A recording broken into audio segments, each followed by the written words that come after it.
오늘 성경 말씀 우리 계속해서 사사기의 말씀 보도록 하겠습니다. 오늘은 사사기 10장 1절에서 9절까지의 말씀을 보도록 하겠습니다. 사사기 10장 1절에서 9절까지의 말씀 앞에 화면에 나와 있으니까 우리 한 절씩 돌아가면서 읽도록 하겠습니다. 제가 먼저 1절의 말씀을 읽도록 합니다. 아비멜렉의 후에 이사갈 사람 도도의 손자 부하의 아들 돌라가 일어나서 이스라엘을 구원하니라. 그가 에브라임 산지 3일에 거하여 이스라엘의 사사가 된 지 23년 만에 두주에 3일에 장사되었더라. 그 후에 길르앗 사람 야일이 일어나서 22년 동안 이스라엘의 사사가 되니라. 그에게 아들 30이 있어 어린 나이 30을 갖고 성 30을 두었는데 그 성들은 길르앗 땅에 있고 오늘까지 하고 야일이라 칭하더라. 야일이 죽음에 하몬의 장사되었더라. 이스라엘 자손이 다시 여호와의 목전에 악을 행하여 바알들과 아스타롯과 아람의 신들과 시돈의 신들과 모압의 신들과 암몬 자손의 신들과 블레셋 사람의 신들을 섬기고 여호와를 보려 그를 섬기지 아니하므로 여호와께서 이스라엘에게 진노하사 블레셋 사람의 손과 암몬 자손의 손에 파심에 그들이 그로부터 이스라엘 자손을 학대하니 요단 저편 길르앗 아모리 사람의 땅에 거한 이스라엘 자손이 18년 동안 학대를 당하였고 우리 9절 말씀 같이 있습니다. 암몬 자손이 또 요단을 건너서 유다와 베냐민과 에브라임 족속을 침으로 이스라엘의 공고가 심하였더라. 아멘. 우리 9절까지의 말씀을 읽었습니다. 네, 할렐루야. 아멘. 네, 오늘은 7월 첫 번째 주일입니다. 본격적인 무더위가 시작된 것 같습니다. 장마도 겹쳐서 비가 오면 물폭탄처럼 많은 비가 쏟아지고 비가 그치면 푹푹 찌는 무더위가 시작되고 이렇게 오락가락하는 날씨 가운데 우리가 건강 조심해야 될 줄로 믿습니다. 부디 저와 여러분의 건강에 아무런 문제가 없기를 서로 바라면서 우리 오늘도 옆사람 같이 한번 인사하도록 하겠습니다. 사랑합니다. 축복합니다. 강건하시기 바라며 인사하겠습니다. 사랑합니다. 축복합니다. 강건하시기를 바랍니다. 부디 강하시고 건강하시기를 예수 이름으로 축원을 드립니다. 예, 어느 한국인 교수가 미국에 유학을 갔습니다. 현지에 잘 아는 미국 사람이 있었기 때문에 그 사람에게 저녁 식사를 초대받아서 그 사람에게 방문을 한 겁니다. 네, 여러분, 우리 미국 사람들 저녁에 식사하는 그 모습 우리는 영화나 또는 미국 드라마를 통해서 자주 보지 않습니까? 식탁에 온 가족이 둘러앉아가지고 먼저 기도를 하고 식사를 합니다. 바로 이 가정도 마찬가지였는데요. 마침 한국 사람을 저녁 식대에 초대를 했으니까, 그리고 그 분이 바로 한국의 유명한 대학 교수님이기도 하니까 특별하게 이 가정의 아버지가 한국말로 기도를 좀 해주십시오 라고 부탁을 한 겁니다.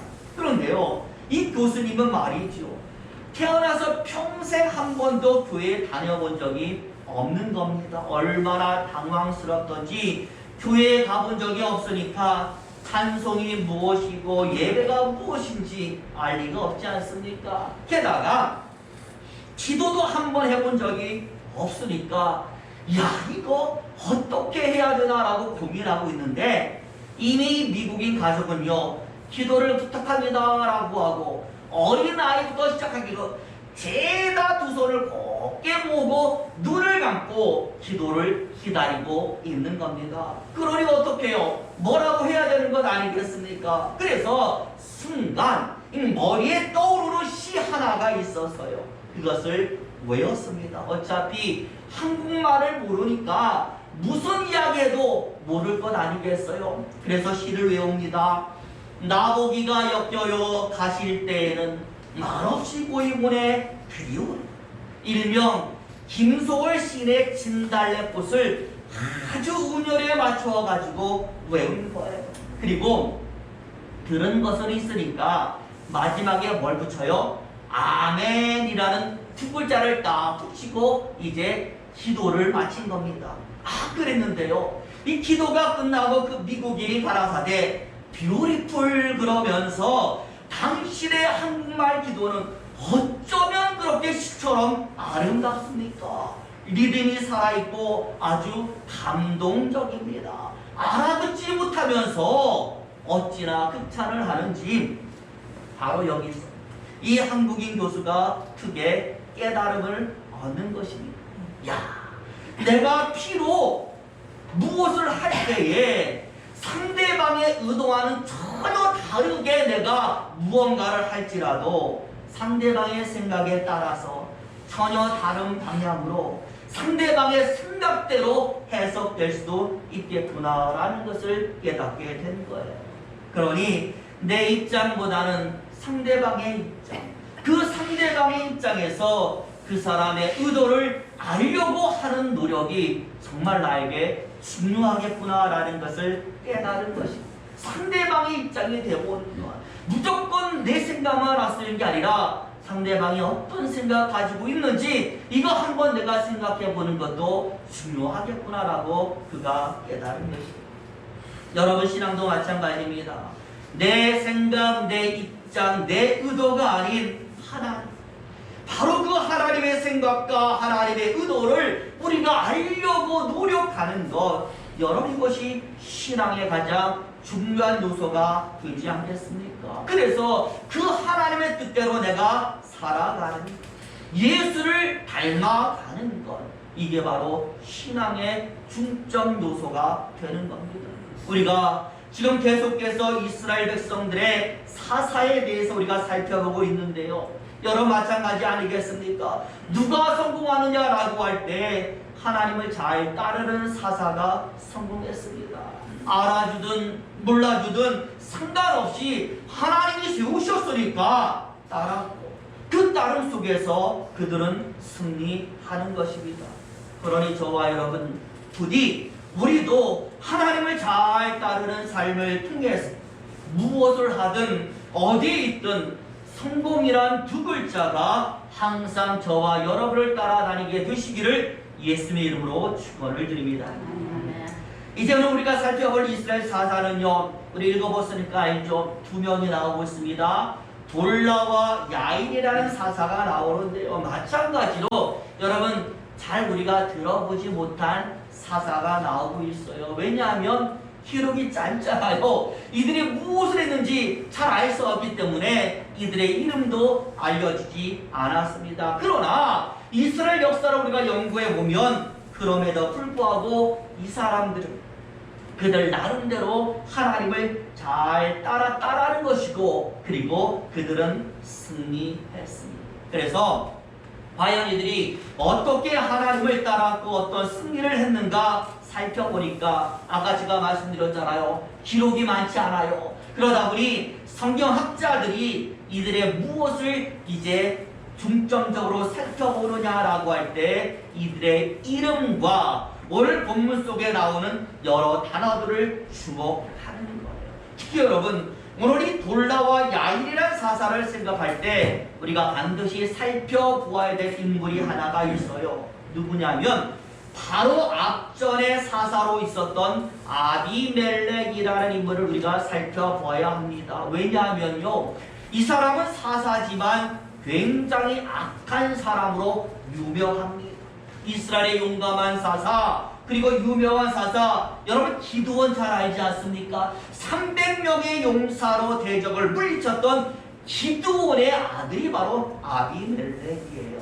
그런데 그냥 아들이 아니라 첩의 아들이었어요. 다시 말하면 기드온에게는 많은 아내들이 있어서 자식들을 무려 70명이나 두었으니 그 70명 가운데 이름 없는 사람이 바로 아비멜렉이었어요. 그러다 보니 하나님이 세운 사람이 아니라 자기 스스로 일어나는 거예요. 권력에 욕심이 있어가지고 자신의 이복 형제들 70명에 달하는 모든 기도원의 아들들을 죄다 죽이고 스스로 나 이제 이스라엘 지도자입니다, 사사입니다 라고 그렇게 사사가 된 인물이 아비멜렉이었어요.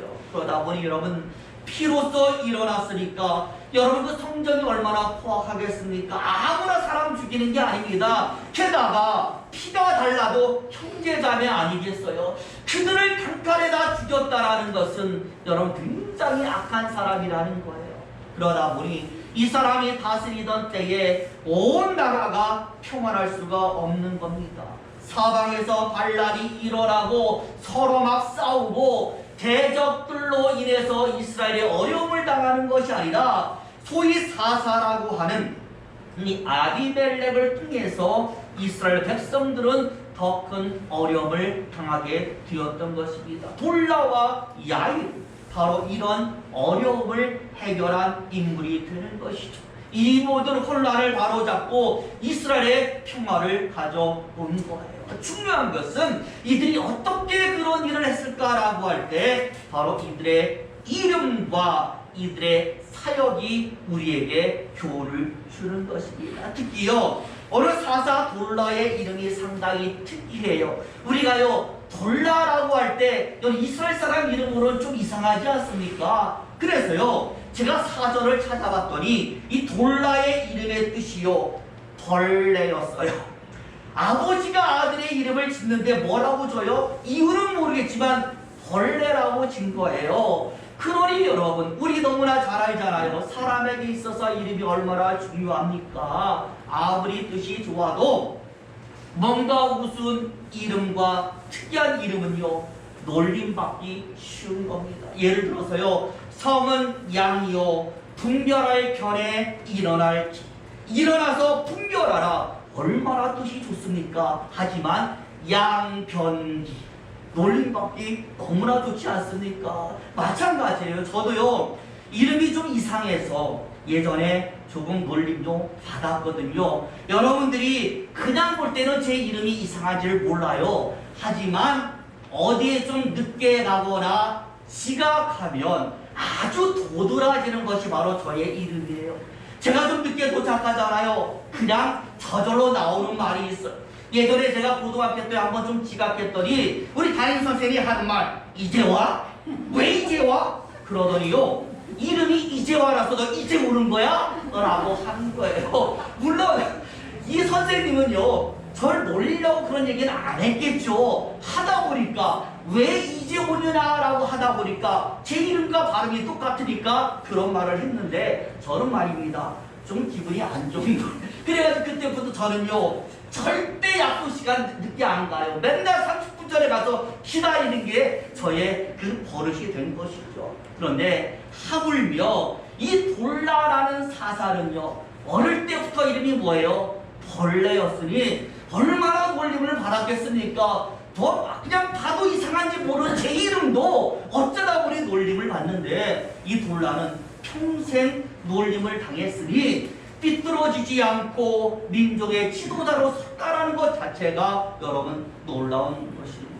그러다 보니 이 이름을 통해서 보여주는 교훈이 있는 것이죠. 앞에 나와 있는 스스로 교만해서 형제들의 피를 통해 왕에 오른 교만에 삼긴 아비멜, 그리고 그 뒤를 이어서 벌레라는 이름을 가진 돌라가 이스라엘의 사사가 되었는데, 여러분 이 벌레는요, 오히려 놀라운 이름을 가진 아비멜렉과는 달리 무려 이스라엘 백성들을 몇 년간, 23년간 다스리면서 평화를 만들어놨다. 힘있는 강한 용사 아비멜렉은 오히려 그 힘으로 이스라엘에게 어려움을 가져왔는데, 벌레라고 놀림받았던 이 사사 돌라는 23년간 이스라엘 백성들에게 평화를 주었다.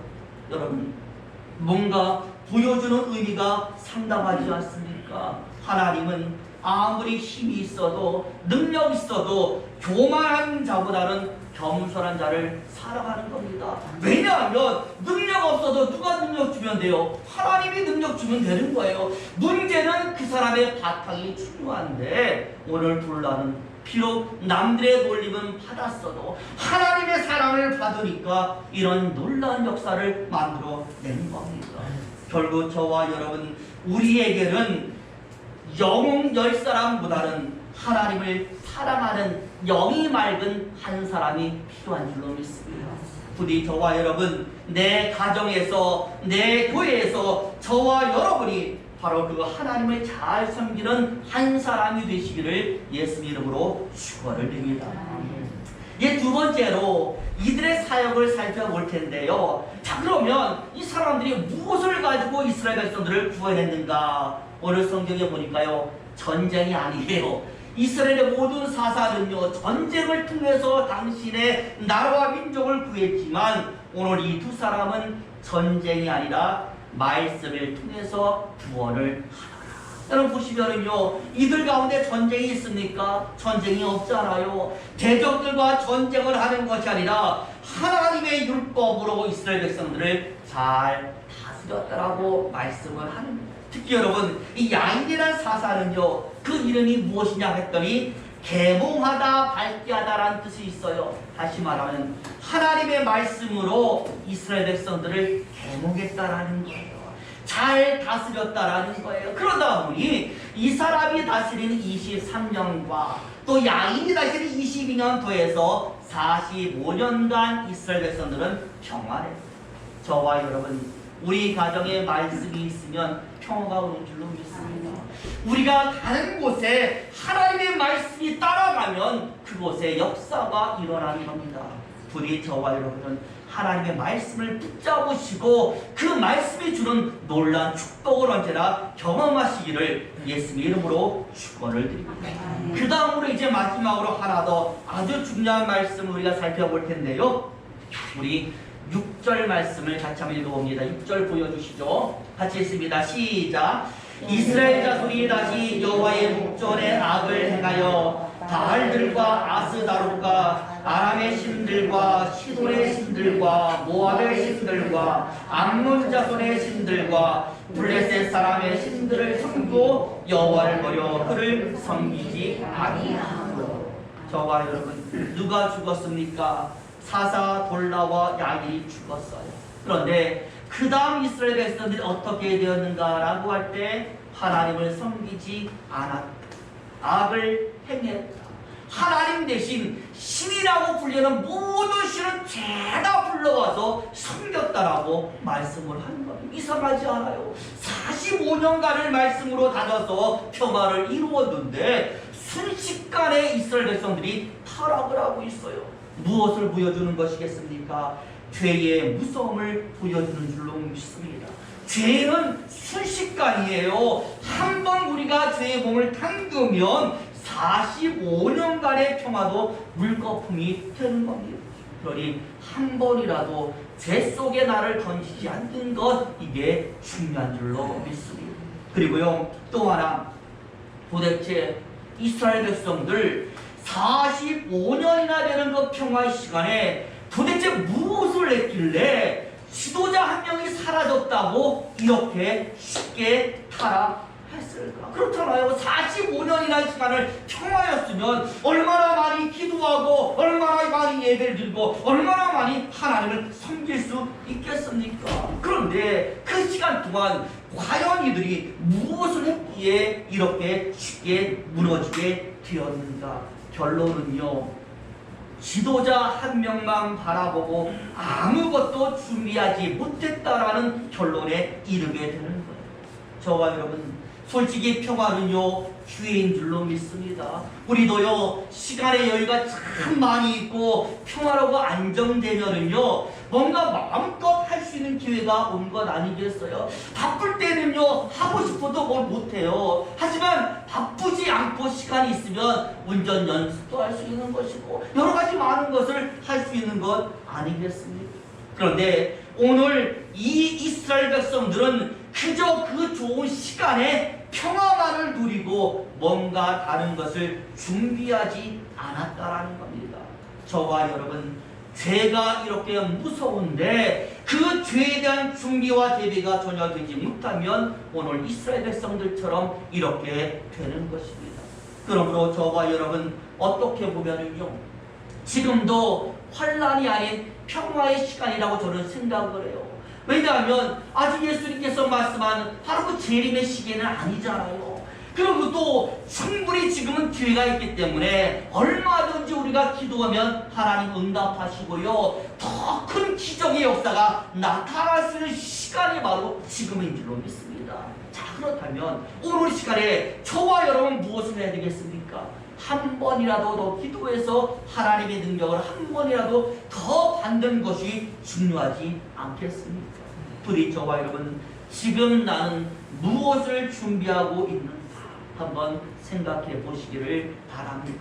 어떤 목사님이 있어요. 이분이요, 비행기를 탔는데 옆좌석에 누가 타느냐, 많이 보던 청년 한 사람이 옆자리에 탄 거예요. 그래서 야, 이때다 싶어가지고 이 청년에게 뭘 했을까요?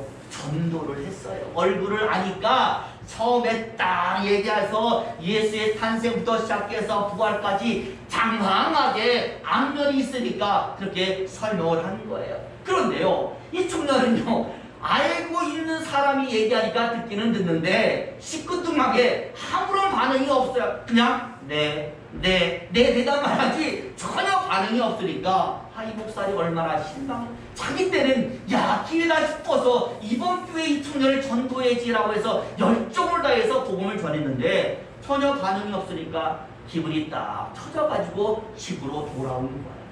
잠자리에 딱 들었는데요, 갑자기 전화가 딱 한 통이 왔어요. 들어보니까요, 나이가 좀 되어버린 목소리거든요. 이렇게 말합니다. 목사님, 늦은 시간에 참 죄송합니다. 저는요, 목사님 옆에 앉아 있었던 청년의 아버지입니다. 아들의 바로 뒷좌석에 제가 앉아 있었어요. 목사님이 얘기하는 거예요. 아, 네, 그러세요? 그런데 무슨 일로 제게 전화하셨습니까? 참 놀라운 이야기가 수화기 속에서 들려오는데요, 목사님께서 오늘 아들에게 하시는 말씀을 듣고 제가 기독교에 관심이 생겨서 도저히 잠을 잘 수가 없었습니다. 목사님이 말씀하신 바로 그 예수라는 두 글자가 제 귀에 박히는데요, 제가 예수에 대해서 더 많이 알기를 원해서 오늘 제가 전화를 했습니다. 이 목사님이요, 저절로 입에서 할렐루야 소리가 나오면서 속으로 외치셨대요. 우리가 전한 복음은 절대 공중에 흩어지는 법이 없구나. 이 청년은 무시했어도 이 청년의 아버지가 듣지 않습니다. 여러분, 그렇습니다. 우리가 전한 복음, 우리가 드린 기도, 찬양 절대로 공중에 흩어지거나 사라지지 않는 줄로 믿습니다. 하나님이 기억하셔요. 아무도 안 있는 것 같죠? 하나님이 들으십니다. 그리고 내가 이 사람에게 전했는데 저는 다른 곳에서 결실이 다가올 수도 있는 것입니다. 결국 우리가 하는 모든 수고는 다 열매로 돌아오는 것이고 다 그것이 능력이 되는 것입니다. 그러니 저와 여러분, 중요한 것이 무엇일까요? 하는 것이 중요한 줄로 믿어요. 나는 약하고 나는 잘 못해요 라고 생각하지 마시고 부디 오늘 벌레라고 놀림당하는 돌라도 사사가 된 사실에 저와 여러분 주목하면서 기회가 열려있는 지금 이 시대에 저와 여러분이 할 수 있는 모든 일에 최선을 다해서 정말 하나님의 큰 역사를 저와 여러분이 이루시기를 예수 이름으로 축원을 드립니다. 기도하겠습니다.